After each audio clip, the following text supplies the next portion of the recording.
Hello students, welcome to mission agri. और आज के लेक्चर में हम पढ़ेंगे जूट के बारे में। ओके, जूट के बारे में जो कि नकदी फसल में आता है, और फिर हम चारे की फसल पर भी हम बात करेंगे। ओके, तो चलिए स्टार्ट करते हैं। तो मैं 100% NCERT ले रहा हूँ। ओके, NCERT से बाहर नहीं, क्योंकि बहुत ही बड़ा चैप्टर है, और जब मैं ये चैप्टर समाप्त करूँगा तो मैं एक नया तरीके से और फिर दूसरे तरीके से मैं वो चैप्टर लूँगा। ओके, आप लोगों का कहना है कि ये चैप्टर मैं बहुत जल्द समाप्त कर दूँ, आप लोग का सिलेबस जो है वो ख़त्म नहीं हो रहा है। तो चलिए भाई, आप लोग का ही सही, बट ऑनलाइन टेस्ट देना नहीं बोले। Okay, weekly test paper. और मैं इसलिए आगे एक लेक्चर था, उसमें मैं बात कर रहा था स्कोप के बारे में एग्रीकल्चर का। और आप लोग को अगर सिलेबस चाहिए 2020 का एग्रीकल्चर का, कितने नंबर्स के पूछे जाते हैं वो चाहिए, आप कमेंट सेक्शन में कमेंट करो। ओके, मैं बताऊंगा। और शेयर करो, सब्सक्राइब करो, और बहुत सारे एग्रीकल्चर स्टूडेंट के पास जितने सारे हैं वहाँ तक पहुँचाओ। और डिस्क्रिप्शन में आपको लिंक दिया हुआ है, उससे आप ज्वाइन करो व्हाट्सएप और टेलीग्राम। स्टार्ट करते हैं जूट। ओके, जूट क्रॉप, जिनका लैटिन नाम होता है कोरकोरस spp। ओके, इनका लैटिन नाम होता है कोरकोरस।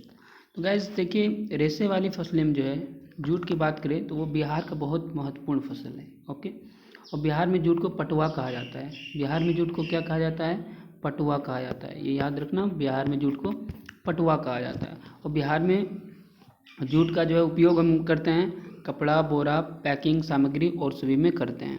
और इनके महत्वपूर्ण, तो जब इससे हम जो है आपको रेशा निकाल लेते हैं, जब हम जूट से रेशा निकाल लेते हैं तो इनसे बचे जो डंठल होता है उसको हम जलावन के रूप में प्रयोग करते हैं। उनको हम जलावन के रूप में, सारे NCERT में लिखा हुआ है, इसमें लिखा हुआ है। और जो है उनका पत्तियों को जो है, पत्तियों को, हरी पत्तियों को हम सब्जी जो है सब्जियों के रूप में हम प्रयोग करते हैं, सब्जियों के रूप में हम प्रयोग करते हैं। ओके गाइज, और उद्भव और विकास की बात करते हैं। इसको जो प्रारंभिक रूप से भारत में ही की जाती थी, और इसका जो है पहला निर्यात वो यूरोप में हुआ। कहाँ? यूरोप में। कौन सा ईस्वी में हुआ गाइज? तो ये 1828 में हुआ था। 1828 में हुआ था, मैं मेंशन कर दे रहा हूँ, 1828 में हुआ था। और व्यवसाय की बात करें तो व्यवसाय के लिए जो है दो प्रकार के जो है रेशे तैयार की जाती है। ओके,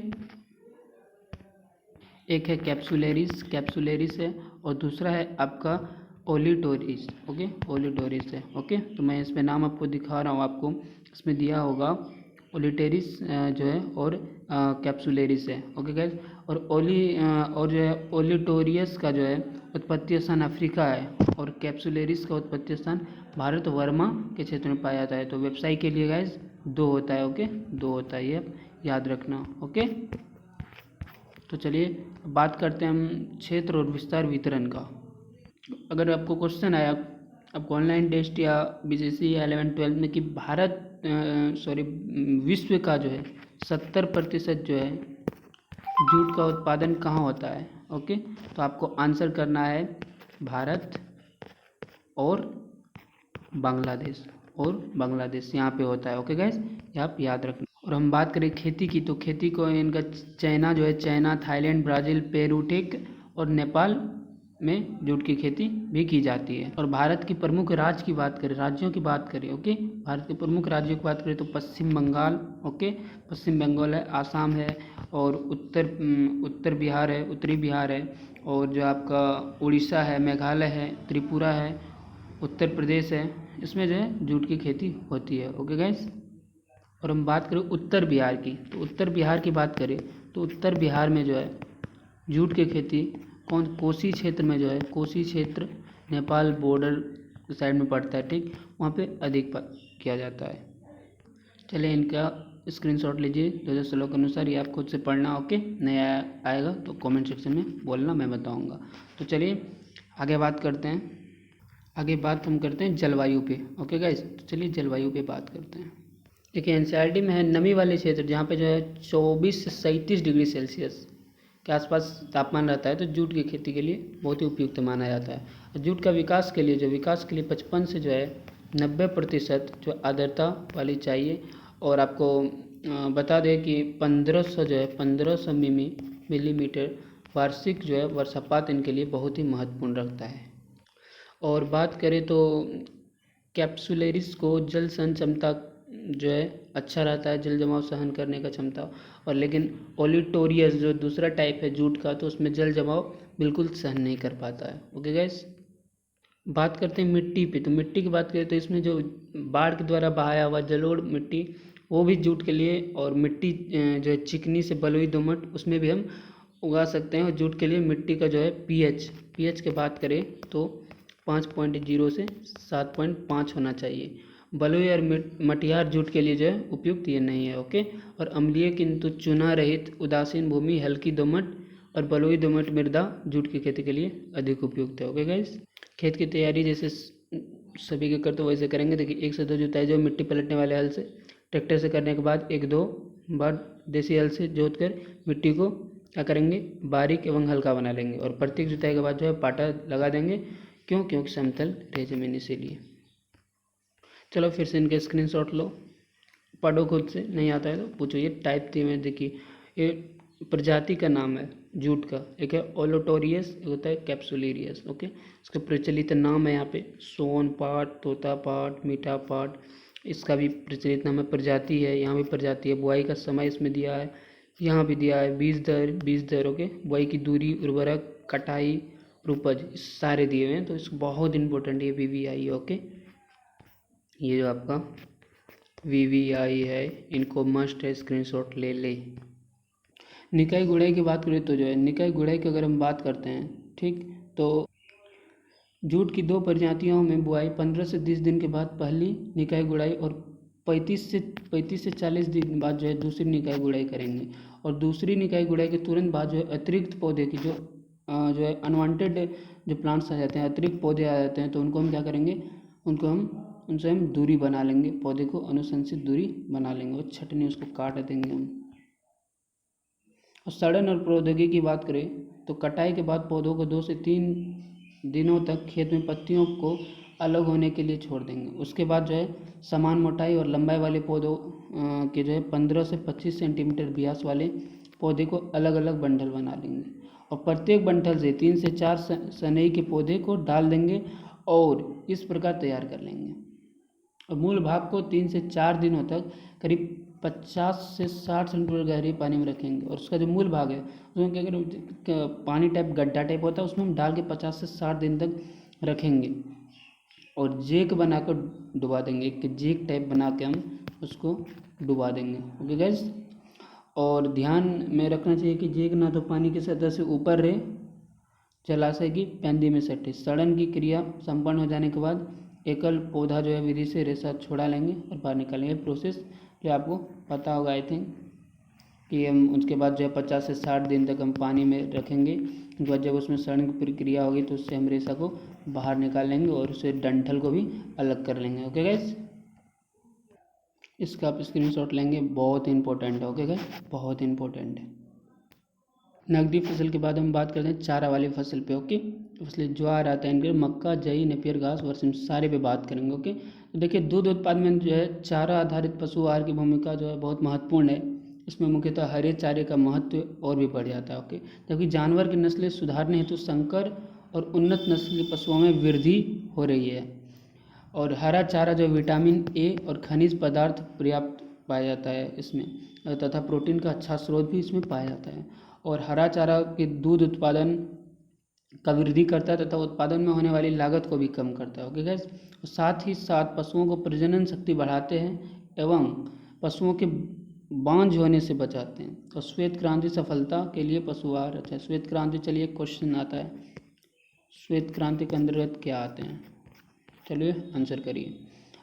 बिहार में कृषि योग्य भूमि का 0.21% भूमि में चारे की खेती होती है, जबकि राष्ट्रीय स्तर पर 4.9% भूमि में चारे की खेती की जा रही है।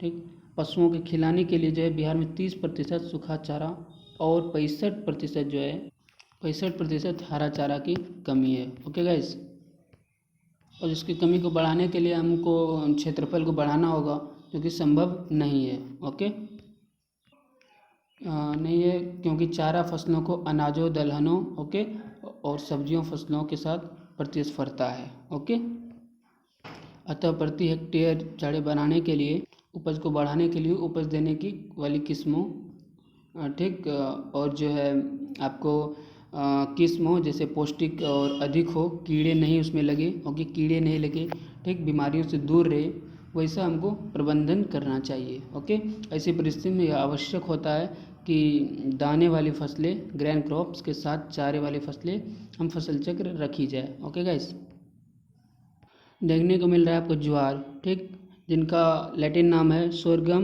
बिकोलर। ओके, तो ज्वार जो है खरीफ मौसम का एक प्रमुख फसल है गाइस। ये क्या है, खरीफ मौसम का प्रमुख फसल। इसका जो है खेती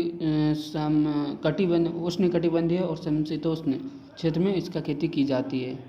और ये पशुओं के लिए बहुत ही पौष्टिक होती है, क्योंकि इसमें जो 7 से 8% आपको प्रोटीन देखने को मिलता है, 32 से 33% आपको रेशा देखने को मिलता है।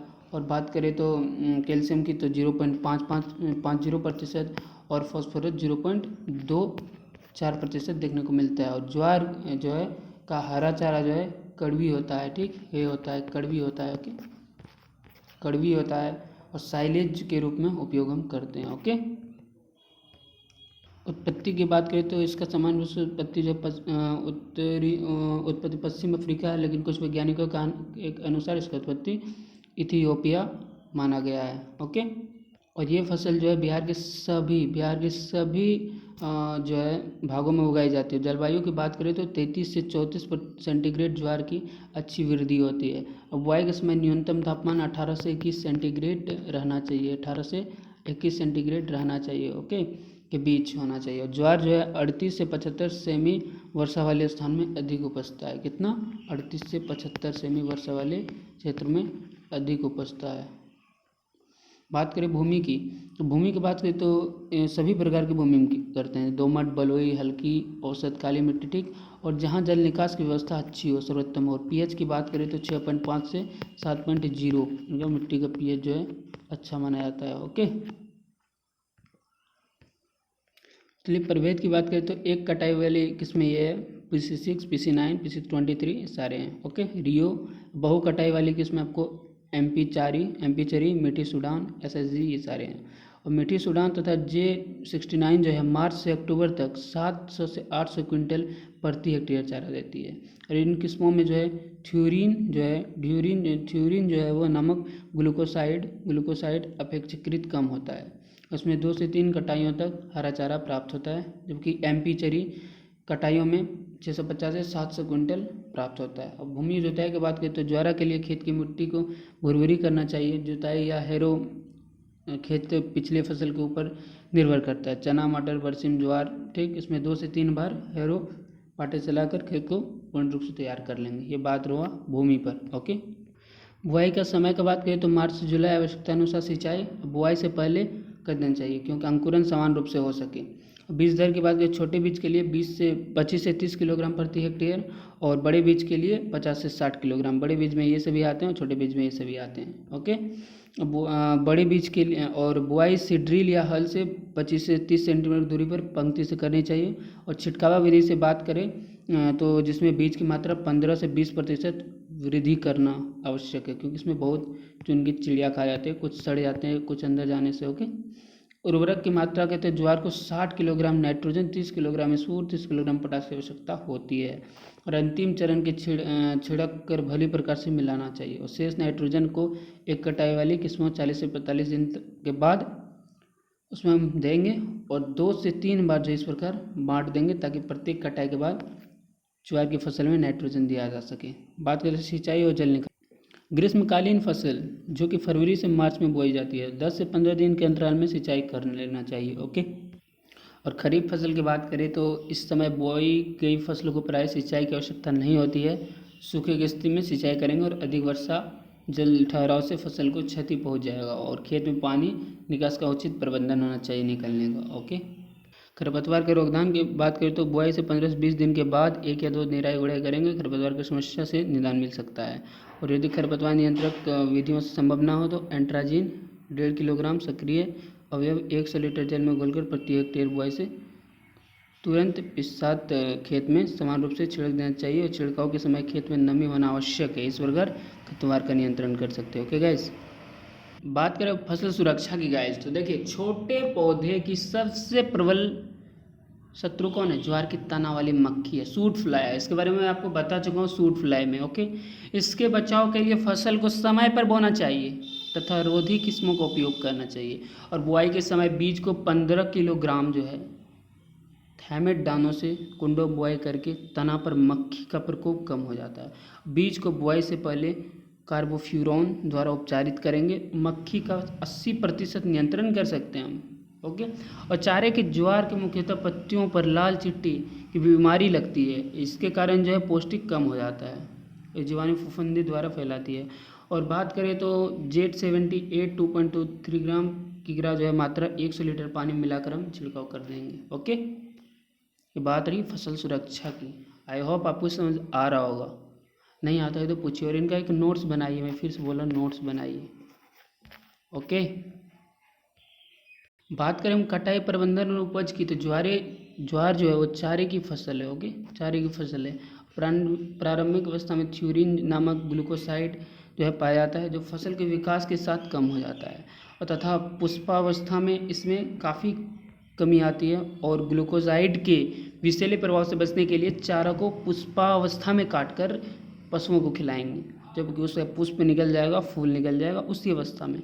और इन अवस्था में जो है पौष्टिक तत्व का अच्छा समन्वय अच्छा रहता है, पौष्टिक तत्व उसमें अधिक पाए जाते हैं। ओके, और बात करें बहु कटाई वाली किस्मों में, जो है पहली कटाई बुआई 50 से 55 दिन के बाद करेंगे और अगली कटाई 30 से 35 दिन के अंतराल पे करेंगे। और उपज की बात हम करें तो एक कटाई वाली किस्मों में 300 से 525 क्विंटल हरा चारा, वही बहु वाले में 500 से 800 क्विंटल हरा चारा। आई होप आपको पसंद आया होगा। 100% NCERT आज हमने कवर किया है। और नेक्स्ट लेक्चर आपका होगा मक्का। ओके, मक्का पे, जो कि चारे वाले फसल के अंतर्गत आता है। आई होप ये वीडियो आपको अच्छा लगा होगा। ठीक, please share, like, okay, and comments, कोई भी प्रॉब्लम हो। ठीक है, तो नेक्स्ट लेक्चर में मिलते हैं गाइस। Thank you.